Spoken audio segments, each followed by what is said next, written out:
today. We work at Strive, like you mentioned, on Waverly, so we work with a lot of professional athletes from a wide variety of sports, basketball, soccer, football, hockey, a ton of different stuff. The main thing that we want to do today is provide you guys value, so hopefully something that you can take home with you. We posted on our Instagram, Twitter, and Facebook kind of the show notes for today. So if you guys go to any of those accounts, it's Strive_Academy. You guys can kind of get a look at everything that we're doing today with the players. The main thing that we do with all of our athletes is we really want to give them something individual. So when we look at them as individuals, we want to try and give one goal to kind of every athlete that we work with on an individual level that we can use to make them better. So the first thing that we're going to show you guys today, we're just going to go through a movement assessment. So we asked all the players to take off their shoes, and then we'll just bring them out on the court.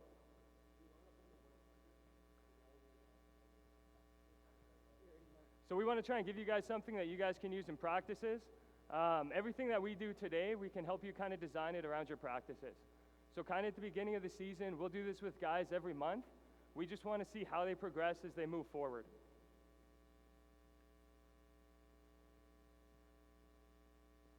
So we have a couple mobility kind of screens that we want to show you guys. The first one that we're going to do is a standing toe touch. So we're going to have all the guys bring their feet together. And then we're just going to go straight down and see if they can touch their toes. So again, you're going to see a ton of differences between all these players. You're going to see some guys that can easily palm the floor. You're going to see some guys that can hardly get past their knees. The main thing that we're looking for from there, we want to see if the hips can rock back. So you have a big leg bone in the front of the leg. You want to see if it can rock back into the hip. If an athlete can't do that, so if an athlete can't go straight down and push that bone into the backside of their hip, they're not going to get a good stretch on the glute muscles, on the hamstrings. It's going to limit all of their power when they jump, when they sprint, when they do any of that type of work. So immediately here we can see some athletes that have some energy kind of left in the tank. Things that they can't access, things that they can't use. Let's do it one more time. Let's all face this way. We're going to do the exact same thing. So feet together. You guys can spread out a bit.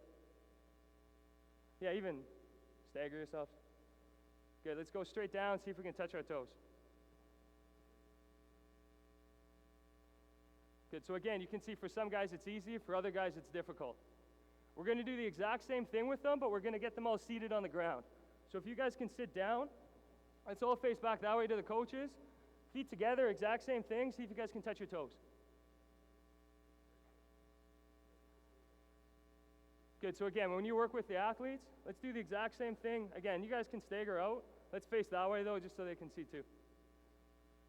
When you guys work with athletes, you're going to see something different, whether they're standing or whether they're seated. So you're going to have some players that's very easy to see it when they're sitting down, but when they're standing up, it's going to be difficult for them. Is anyone able to touch seated but not standing? Can anyone in the group touch it seated, not standing? You want to hop up for a sec? Sorry, we're going to put you on show. Come to the middle. You just go here, straight down. It's not bad, pretty good. Can we sit down? Good. Can we lay back? Yeah, lay on your back. Go palms up beside you. Good, feet together. We're going to lift this foot slowly without moving the other one. Go ahead. Just leg, yeah, as high as you can. Good, back down. Can we go same thing other side? That's all. Again, we can see asymmetry side to side. Can you flip over? I want you to do 3 push-ups. We're going to go on one leg though. So we're going to point one foot straight back. We're going to go 3 push-ups on that side, switch feet, and then go 3 on the other side.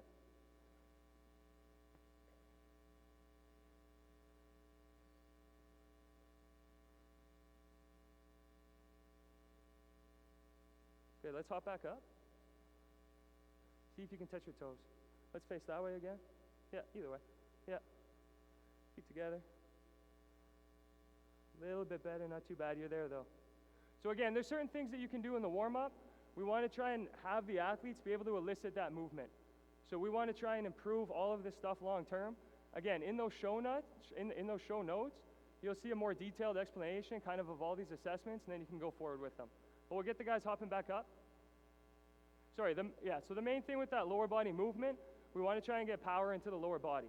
So can you put that, the gluteal muscles on stretch? Can you put the hamstring muscles on stretch? And can they get full power out of that motion? The next one we're going to do is upper body. So we're going to face that way. We're all going to go right hand over top.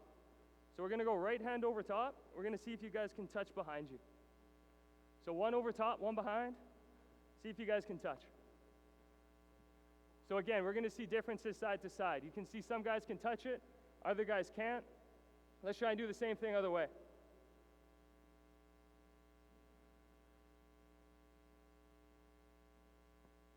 So again, we're looking at everything from an upper body standpoint. So do these guys know how to extend their spine? Do they know how to move their shoulders in both directions? If our players are limited in this motion, they're going to have a tough time using their spine to sweep through. They're going to have a tough time reaching overhead for rebounds. They're going to have a tough time shooting. All that stuff is going to be slightly limited because they don't have the mobility from side to side. If we keep pushing this forward and you keep getting those asymmetries, so on the last one, for example, if you see one leg that can go straight up over top, and then the other one's going to be restricted, that compensation is going to keep going throughout their practices, their games, their training, all of that stuff going forward.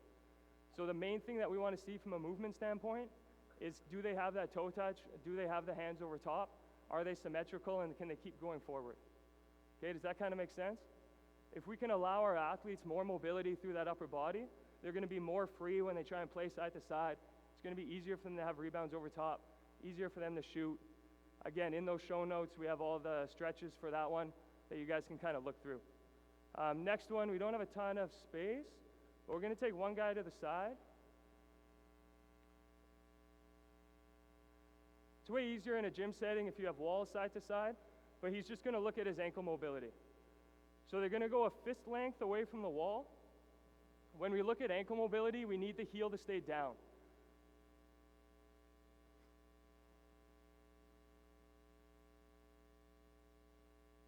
So we want the heel to stay down. He's going to rock the knee forward, and he's going to try and touch the knee to the wall. If that heel comes up, so he's pretty good. Again, you want to try and see 4 inches away. So if you can get a fist length away from the wall, we want to try and rock that knee forward into it and see if you can touch. You're going to see some guys that can hardly move forward. So let's stagger again. Just go one knee on the ground. We're going to push your knee as far forward as you can. The heel has to stay down. Let's face that way. Yeah, you can go either foot. Drive that knee as far forward as you can. So again, with the players, you want to see where the feet go. Are they going to toe out? Are they going to face straight ahead? You'll see some guys that can, again, go farther than others. You're going to see some guys that are locked up. We know that if we can clear that ankle mobility, there's been people that have jumped up 6 inches in their vertical jump just because they can get that ankle moving better. Now that calf muscle can get on stretch, so when you fully explode through the body, you're not limited through that bottom ankle. Okay, again, in the show notes, we have all of our ankle stuff. You can go through that with your players and try and improve that. But again, you can see some guys that kind of get stuck as soon as they cross forward. You'll have other guys that can go straight forward, straight ahead. Okay? The last one that we're going to do, you guys can hop up. This one's tough. I can't do it in these pants. You're going to go feet shoulder width apart. You're going to go feet fist width apart. So put your fist on the floor, both toes touch. Try and have your toes and heels straight ahead. Good. From here, I want you guys to try and sit as low as you can. Try and keep the heels on the ground. You're going to hold the bottom position. Okay, really good. Hop back up. You want to come up to the front again? So just show again. Let's face that way. Yeah. And go straight down. Good. So if we look at this, he can go all the way down. Go a little lower. Yeah, that's good. So he can go all the way down. Hop back up. He has adequate mobility in the ankles, knees, and hips. He can sink all the way down into the ground. Okay, when he plays defense and a coach tells him, you're good to go. When he plays defense and a coach tells him, get lower on the court, we know that he has the mobility that he can physically do that. So he can physically sit low in a defensive stance. He can move side to side. He can be explosive from those positions, and he'll be more successful in that stance. we have everyone do it one more time? You're going to see some of your players that have a very difficult time trying to sink low. Something's going on in their ankles, knees, and hips. That's really good too. Okay, when you tell that player, get lower on the court, they physically can't get there. If they trick you and if it looks like they can get there, they can't be explosive from those positions. Okay, they're physically doing something differently in their stance, whether they're toeing out, for them to get into that low position. Okay, it's going to be awkward for them. They're going to be uncomfortable. They're going to be less explosive in those positions. Does that kind of make sense? That's our main movement assessment with those guys. You can set them up for the warm-up if you want. But again, in those show notes, it's going to kind of show you our corrective stuff for all those movement assessments. So the main thing that we want to do with players is we want to try and get them doing that after their practices, games, and like any training sessions. We want to try and get that work in after. You want to see those movement screens kind of getting better throughout the season as they go. Okay, so all the stretching stuff is in there. If you have an athlete, we try and fix it in that order. So if you have an athlete that can't do the toe touch, we're going to try and fix that toe touch first. We want to see if it's getting better. Are they progressing throughout the season? As soon as we get that, then we start moving to the shoulders. Okay, the shoulders are going to be more difficult to fix. A lot of athletes are too stiff kind of in those areas. They might have limitations in their shoulders to begin with, whether rotating down or rotating up. So it's going to be very difficult for them to improve that one. The ankle for basketball players is stuff that we go after all the time. I was lucky enough to meet the coach that works with Russell Westbrook. So his main thing with Russ is that he's with him on his feet all the time. We know that because basketball players wear shoes, they're going to be really limited in the way that their toes can spread and the way that their ankles move. That's another reason that we got all their shoes off. So we always go shoes off for that warm-in assessment. We always go shoes off for their warm-up.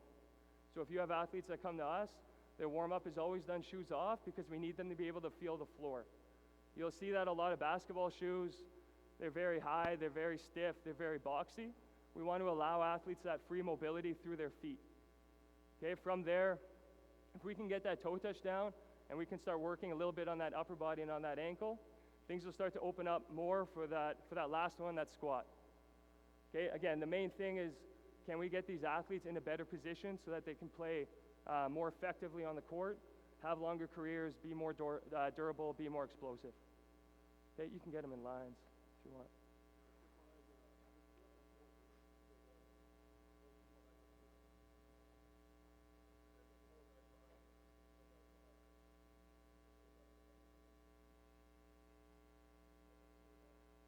So again, James is going to just take us through the dynamic warm-up. Again, in the show notes, there's a video. It's going to show you our dynamic warm-up, so the whole way through. Go ahead, though.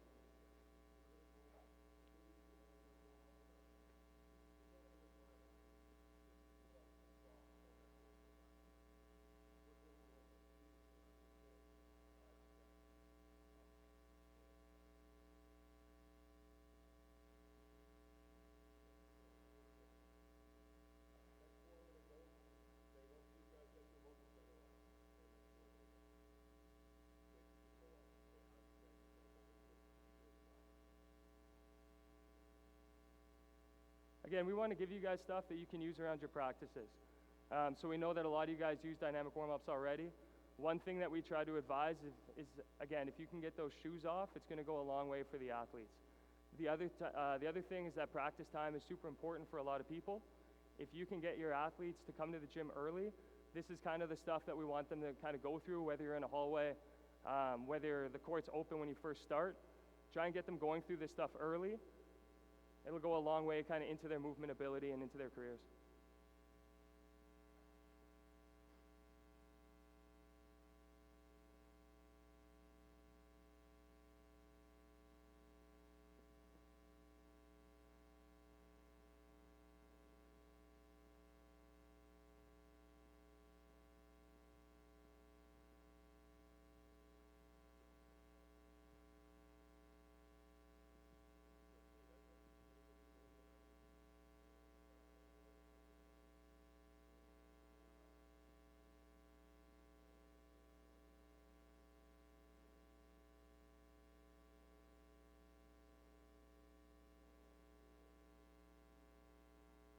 Again, there's another big focus through our warm-ups about the ankles and then foot mobility.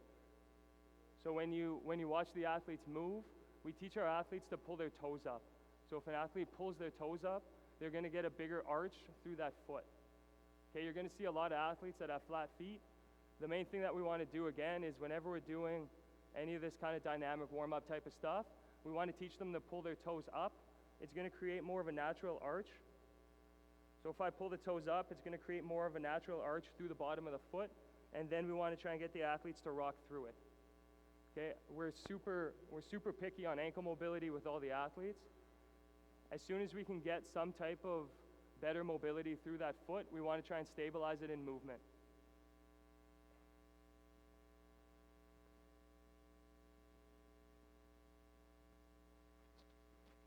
Straight to single leg deadlift.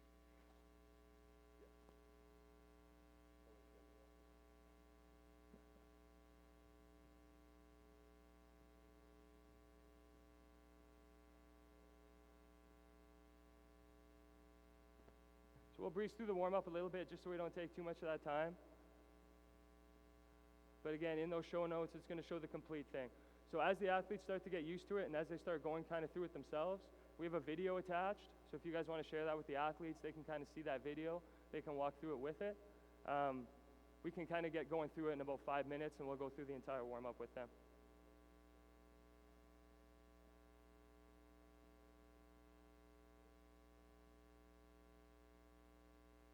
So kind of a big focus in the beginning of the warm-up, we really want to teach single leg balance. So we really want the athletes to be strong on that individual leg.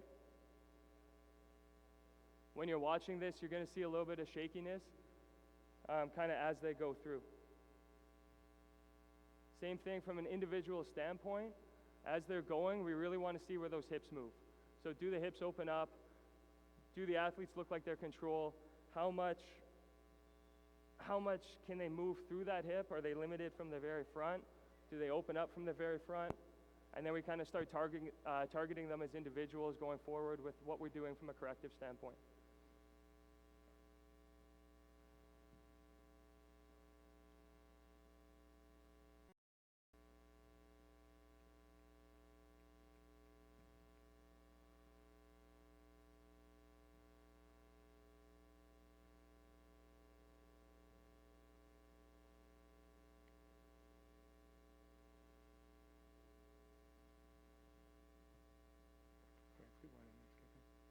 Do one and then skip it.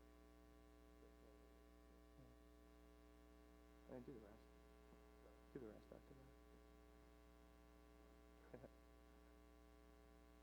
If you guys have any questions during, feel free to ask.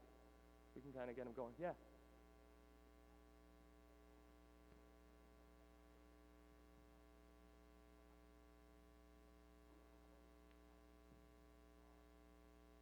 Right. So the question was, what do we do beforehand when we do this? Generally, we'll get them right into this stuff. When we do our movement correctives, we really want to go hard after that individual area. So if we want to get the ankle moving better, for example, go right ahead. We'll drive in those videos. We'll drive a ton of force into the ankle because we want to teach it to move farther. If you can make a mobility, like if you can improve that mobility, you don't want to take them immediately into dynamic work. So the example that we always give is if LeBron James has a limited ankle and he's 6'9", 280 pounds, if you get that ankle moving a little bit better and now he moves at top speed and he tries to control and decelerate into that new ankle, he's going to have issues because his brain doesn't know what kind of mobility he has. Does that make sense? So if he runs full speed and he's used to stopping right here, but now you gave him more ankle mobility and he's pushing farther into it and he hasn't learned that ability yet, you're going to kind of set him up for disaster. So again, we want to do some type of mobility stuff after the session, and that's when we want to start improving those kind of tests. Does that kind of make sense? From the beginning, we'll do some control stuff where they're just moving on their own. So if you do have athletes that just do like normal hip work, whether they're just going circles through, whether they're doing stuff with the arms, we'll do a little bit of that light kind of movement stuff. But anything that we try and do to improve those tests, we really want to go after that post-session. That's a good question. Does that kind of make sense?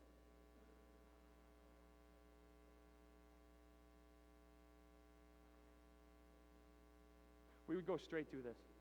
So we would go straight to that and then kind of go forward with it. Yeah.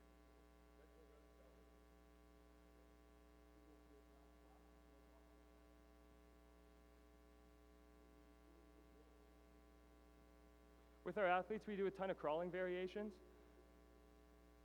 The main thing that we're looking for is, do they have shoulder control and do they have hip control? So if they're loading into those shoulders and into the hips, we want to try and get more control and more strength into those areas. The other thing is it's going to do a lot of work in the core as well. So it's going to be difficult for them to hold these positions. You're also going to start seeing a ton of coordination issues. So we want to try and get athletes to go opposite. So they're going to go opposite hand, opposite knee. You're going to see a ton of this stuff. You're going to see a lot of movement side to side. We want to try and make them more fluid as athletes. So as soon as you give them a drill, as soon as you give them anything, we want them to be able to pick it up naturally and just kind of move right into it.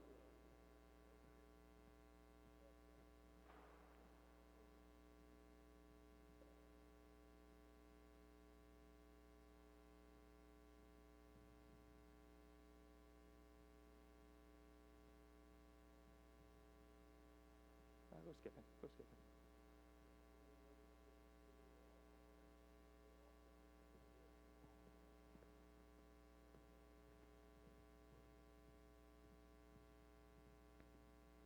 Good, so after that we kind of go through our skipping routine. Through this routine we're looking to improve sprint mechanics. So we want the athletes to, they'll call it to learn power lines. So we want to teach them drive down to the ground and really get explosiveness through their body. Again, as we progress, you're going to start seeing coordination issues. You're going to start seeing them have a difficult time. We want to try and blend that out as best as we can.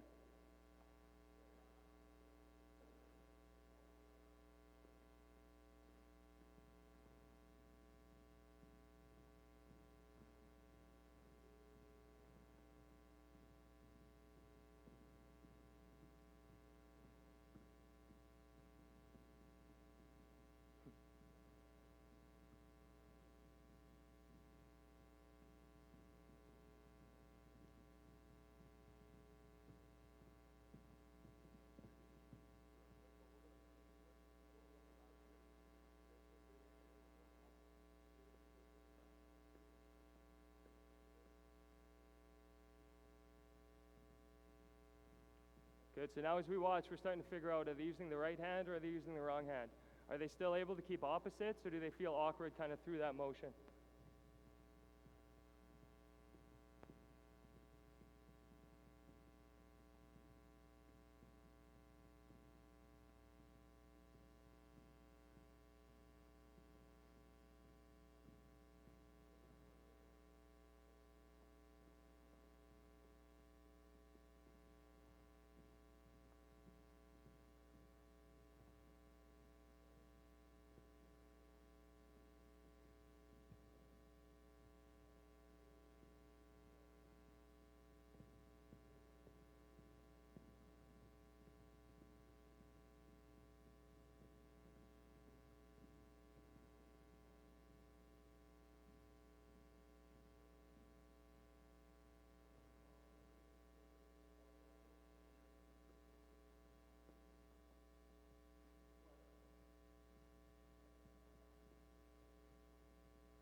Yeah. I would love if people can start doing this like before every practice. Yeah, before every practice, before every game, if you can start getting into this stuff, it'd be great. Again, it should take about 5 minutes once the guys start to get it. And then the other thing is with practice time, if you can do it in a hallway or somewhere before you get into the gym, that'd be great too. If you have kind of, yeah. Even on days off, again, it's up to you guys as coaches. If they can start incorporating this stuff, you can keep going. If they can start incorporating this stuff, it'd be great just from that movement perspective. So we want to teach coordination, teach the ability to do this. The other thing that we want to try and get out of them is you don't want to lose intent. So you don't want them to start kind of getting bored of it, losing focus in it. We want to try and somehow build that culture where everything's focused and they keep getting better at things. Once you start incorporating some type of fitness stuff, especially warm-ups, stretching, any of that type of stuff, intent kind of starts to go down. So they start to lose interest, they start to lose focus. If you can tie it back into how it makes them a better player, that's when you're really going to start kind of to build that relationship with that athlete and start to progress forward. So if they know that they're inadequate at this and it's going to affect their vertical jump, it's going to affect their explosiveness, it's going to affect their health, that stuff's going to kind of help them keep interested and keep doing it long term. If they can start doing those kind of things and they start to see this slowly starting to improve, if they start to see their ankle starting to improve, and now they're more explosive and now they can move more naturally, they're going to get more buy-in, more intent, and they can kind of keep going through it.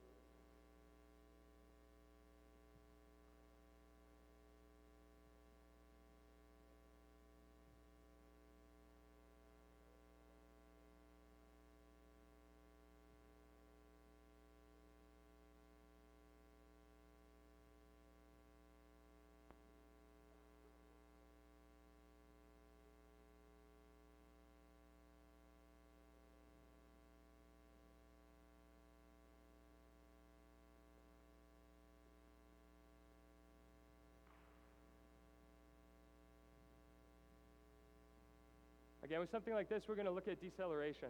So can the athlete move rapidly? Does the athlete use proper hands? Do they get in a proper alignment?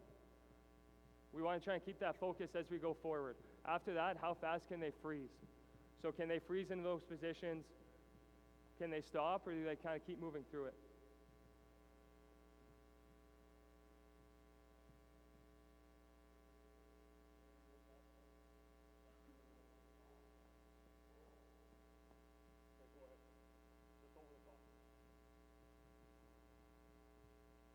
So it's a different karaoke variation. We do it just over top to start.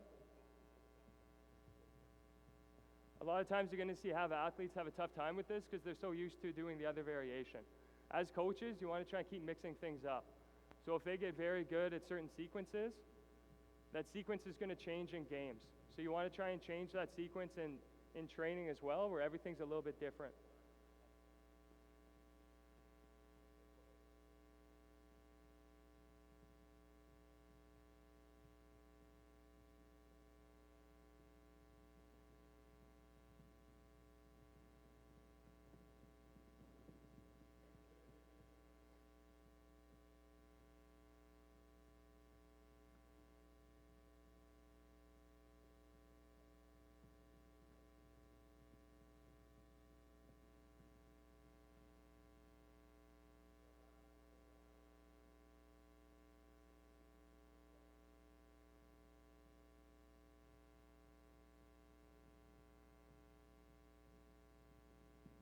Good, again, so we'll go through that complete warm-up. We'll go without shoes on.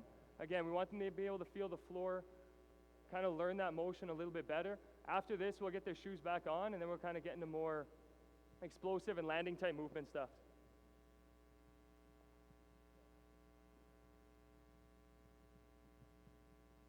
A nice thing about training in socks on a gym floor, you're going to think they're slipping a lot. You're going to think it's hard for them to kind of push off. From a movement standpoint, they learn where to put the limbs in a perfect spot. If they throw it out too far, you're going to see them start to slip. If they put it in too narrow, you're going to see them start to slip in. If you can get them with socks off, they're going to start learning more control. They're going to get more explosiveness down into the ground. And then that's going to carry over as they start playing and they start moving on the court. Yeah.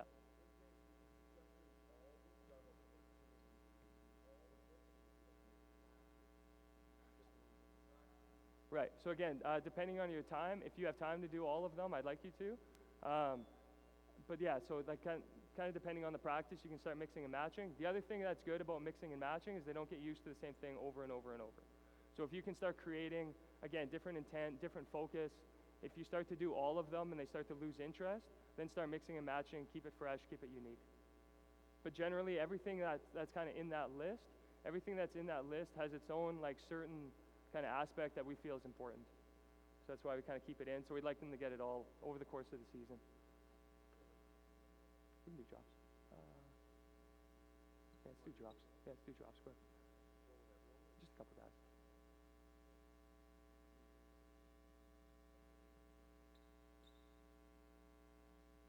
So So the next thing that we're going to get into, it's a little bit going into landing techniques.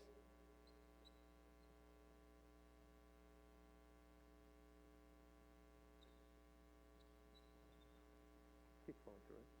Just go ahead. Yeah. Okay, so the next thing that is going into is a drop sequence. We're going to start working on landing techniques with the athletes.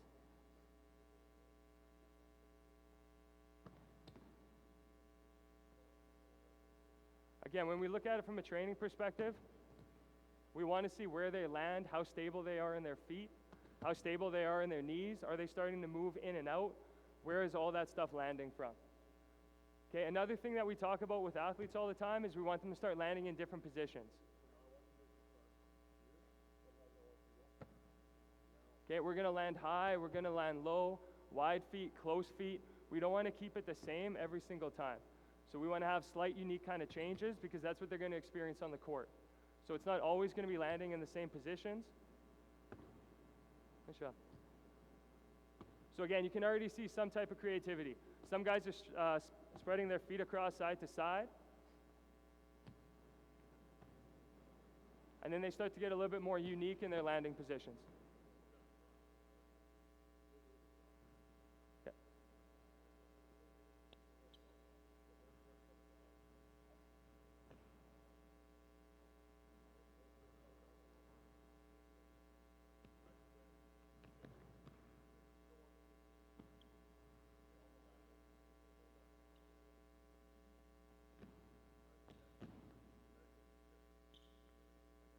Good. Again, from a coaching standpoint, we're going to start looking at where their knees are.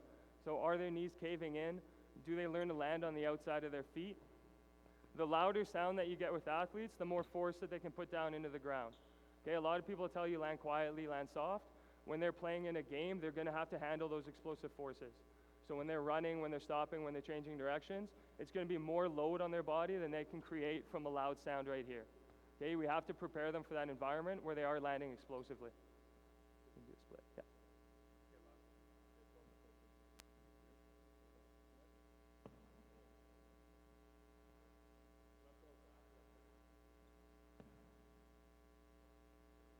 Again, we're kind of looking at everything. We're looking at hand positions, we're looking at leg position. They should land opposite side up. So you can see some of them making that fix, that's good. We want to see again where that foot is. Do they start to roll in? Do they start to roll out? Is that knee straight ahead? Are they landing in those explosive positions? Okay, if you tell them as a coach to be creative, to start trying different things, to start putting the foot in other areas, they're going to start getting more control. So there's not a ton of stuff. The athlete on their own is going to start to develop. There's not a ton of stuff that you guys have to coach around or try and fix or any of that type of stuff. If they move into these multivariable positions, they're going to start learning those proper loading patterns.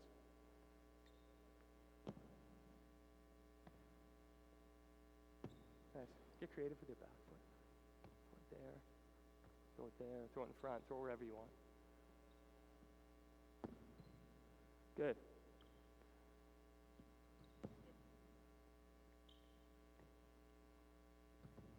Good.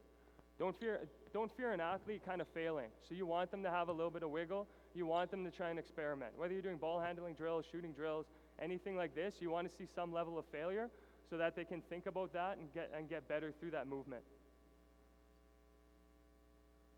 Yeah.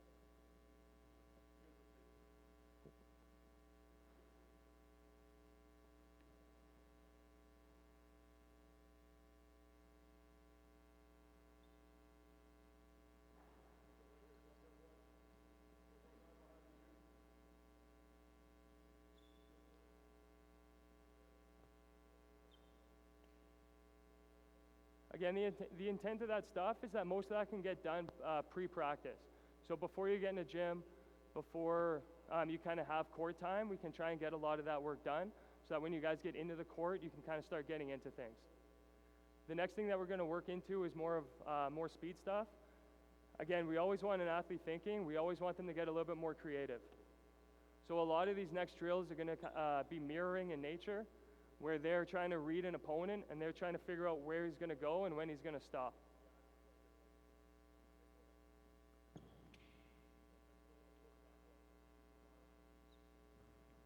Okay, so the right side of the line is leader, the left side of the line is going to follow.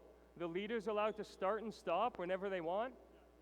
They can also change their speed as they want to go.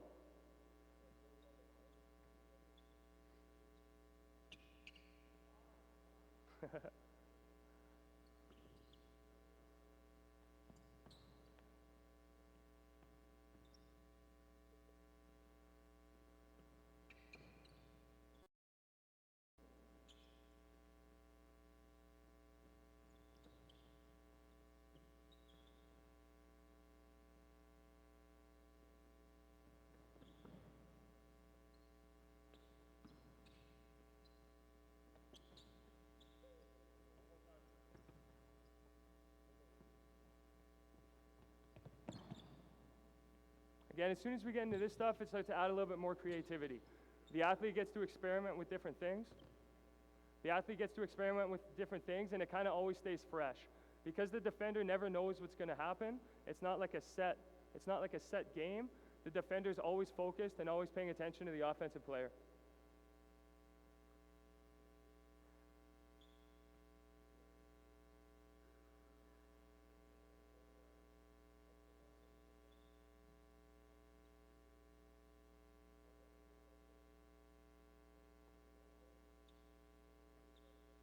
So the next thing is the same type of intent. The left side is going to be the leader. He can choose to either go forward or backwards. Okay, the defensive player has to watch. He has to see where he's going, and he has to react to that offensive guy.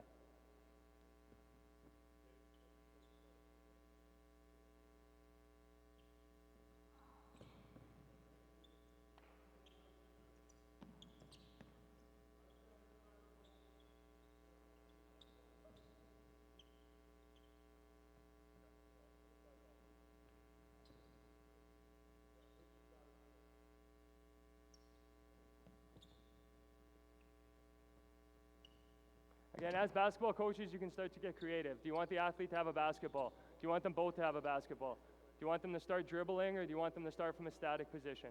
You can make all those choices on your own of how you want to structure these type of things. But once we kind of get them into practice, we love starting them off with some type of mirroring speed. So we want them to try and move explosive side to side, forward and back.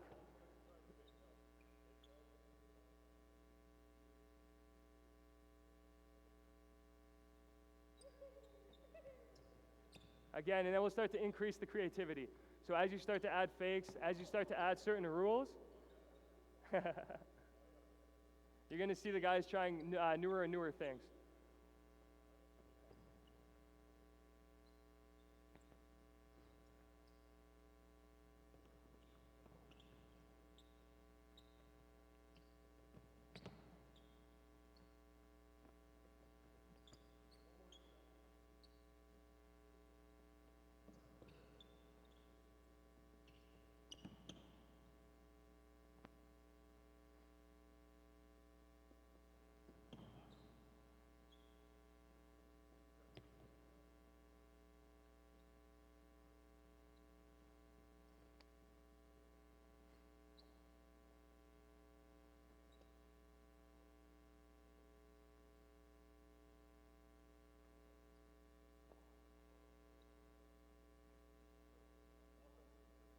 As they start to warm up, we really want to, again, keep increasing the creativity of the athlete.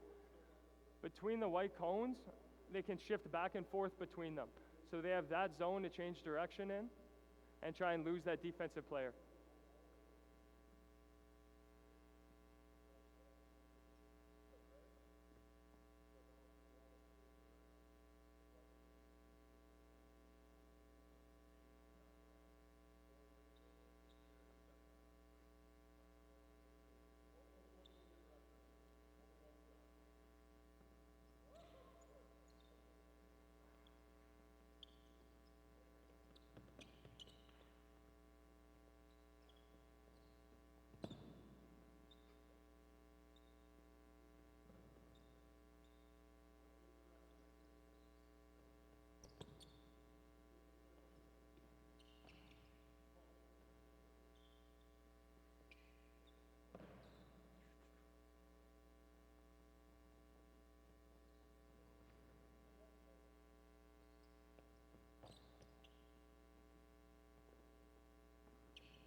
Nice.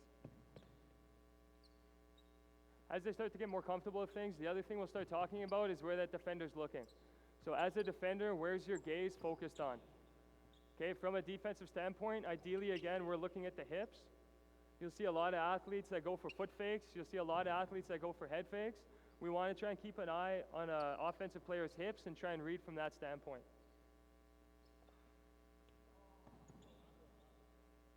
You'll start to see anticipation start to improve with each defender as they go through.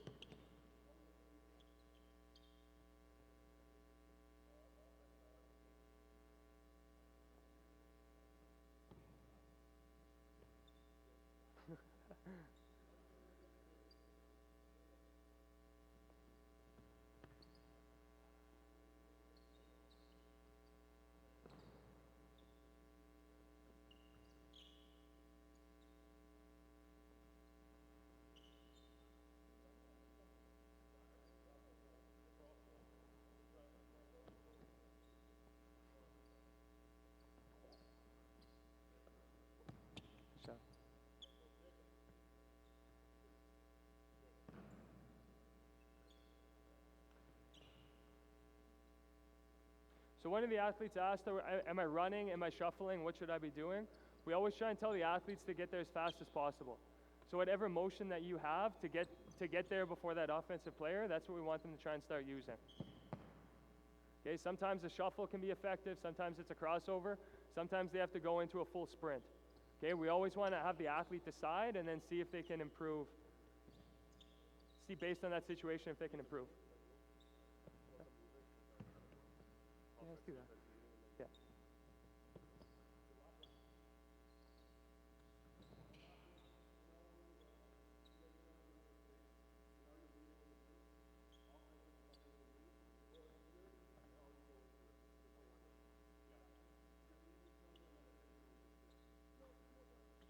So most of the stuff that we just did was from a static standpoint. Okay, it was an offensive, defensive player staring, looking at each other. This one's going to be more dynamic. So now the offensive, defensive player are running, meeting in the middle, and then they have to make a choice. So again, you want to have goals for each side. So as an offensive player, you want to be able to break off and get that separation. For all your defensive players, we want to try and keep them focused, and can they stay with that offensive guy through the full motion?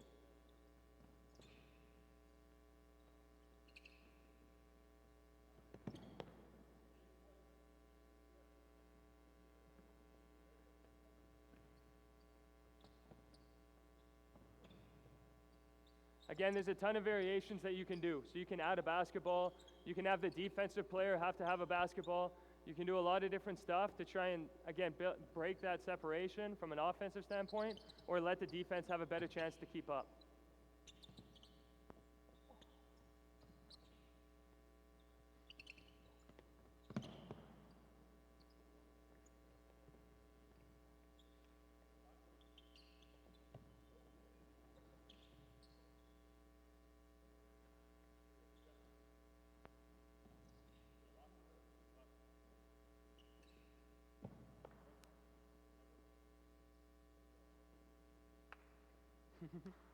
Shot.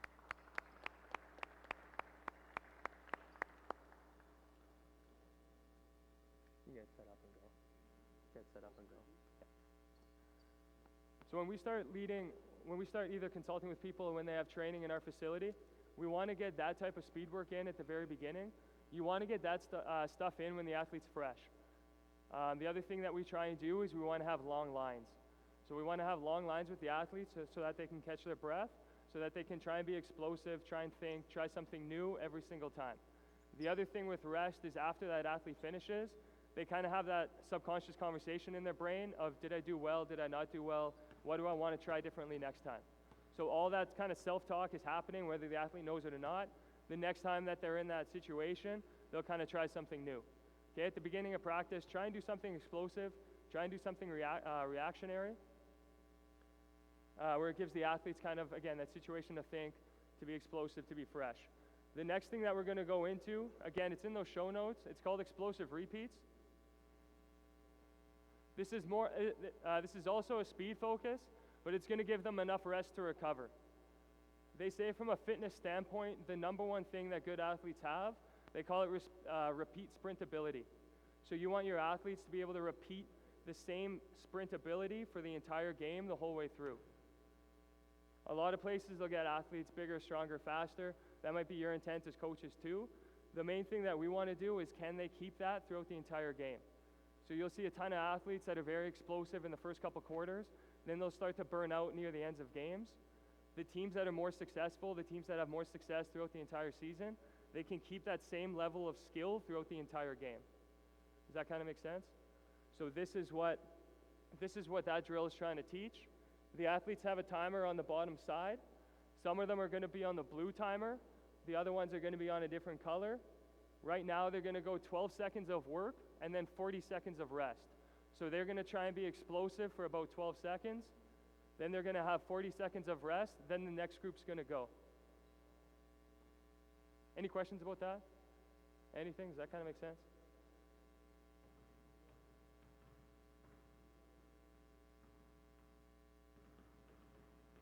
In our facility, we'll do a ton of different stuff. So the athletes might be sprinting, they might be squatting, they might be skipping rope, they might do change of direction stuff. Again, with you guys as coaches, you can kind of make that decision on what you want to do with that athlete that day to try and get them a little bit better. So the first one that they're going to do is just a full court sprint with the ball. So they're going to try and get as far as they can. You can go whenever. They're going to try and go as far as they can in that 12 seconds.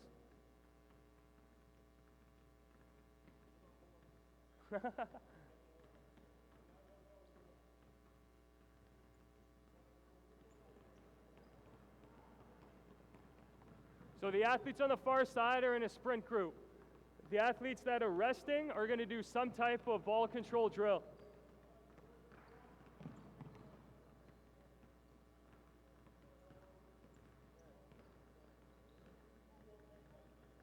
Okay, so group one just went, now they're going to rest. They're going to do some type of skill work that we want to try and get for them to be better. Oh.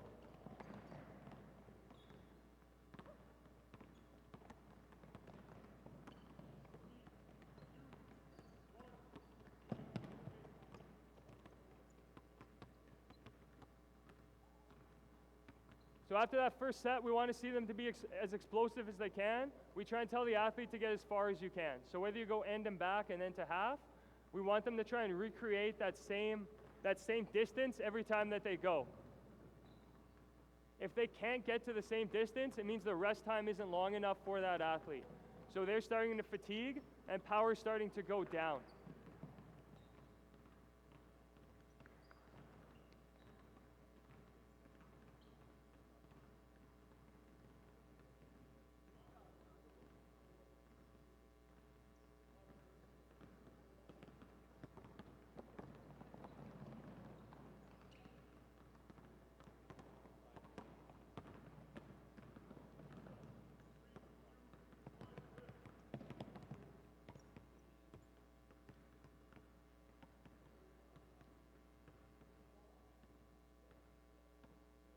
Again, with you guys as coaches, you can start to pick the drills. So they just did a full court. You can either do the full court sprinting, you can do shuffling drills, defensive drills, you can do any type of stuff. The main thing that we want to try and do is keep that interval. So whether we want them to be doing more rest than work. So right now they're going 12 seconds on, they get 40 seconds of rest where they can fully recover so they can go again as fast as possible. Okay, as soon as that fast starts to slow down, we know they're fatigued and they're not training speed anymore.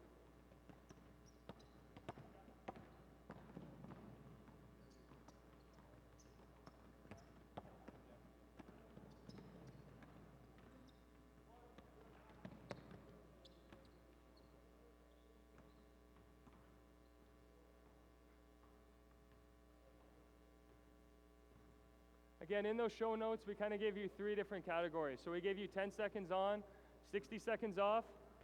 Right now they're doing 12 on, 40 off. The hardest one will be 14 on, 30 off. You want them to try and keep doing that same power output every time. So are they getting the same distance up and down the court? Are they doing the same amount of circles in that key? Can they get to the same distance every single time? Well, generally we'll go anywhere from 4 to 8 times kind of on this circuit. Okay, so again, it'll only be about 8 minutes of work. So if you can do that first mirroring drill, and then we can do this drill to start off practice, it should be about 10 minutes, and they get all that explosive work and conditioning work involved.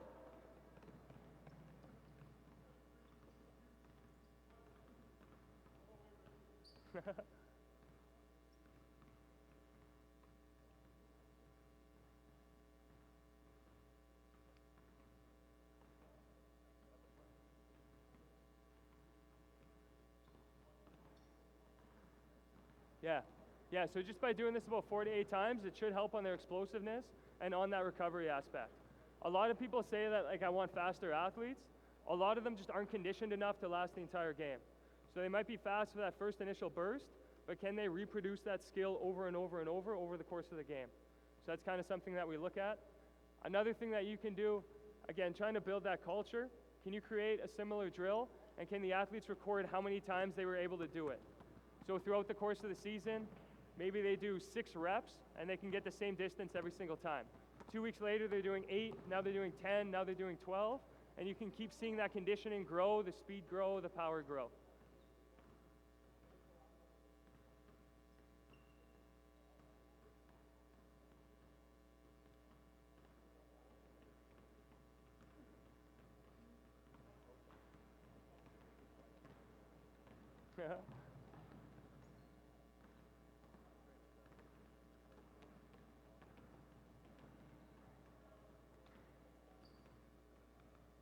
So again, there's a ton of different things you can do, whether you're doing end-to-end, box drill kind of defense work, jump touches. If you're in a gym, they can go against the wall. Can they reach the same height every single time? If the players are tall enough to reach the backboard, can they touch the backboard every single time? We always want to try and track the drill somehow.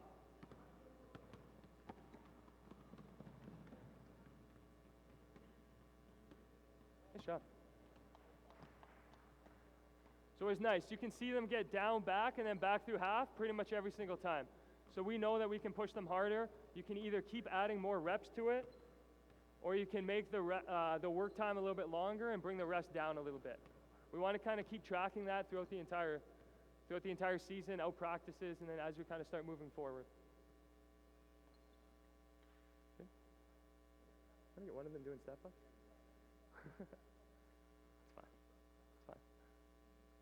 The other thing that's nice about those type of drills, so again, that's called explosive repeat.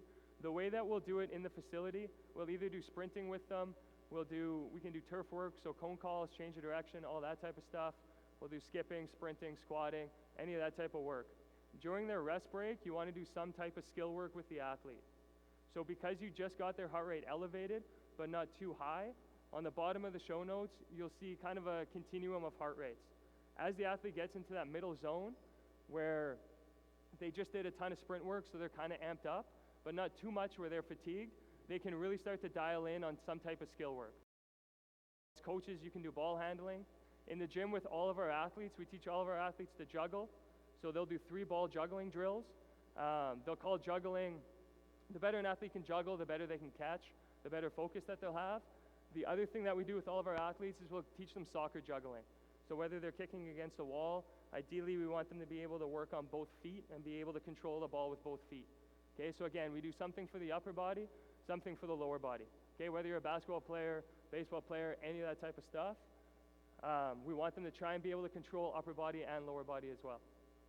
Okay, that's pretty much everything though. If you guys have any questions, we can take them. Again, in those show notes, you guys kind of have access to everything that we just did. Okay, thank you.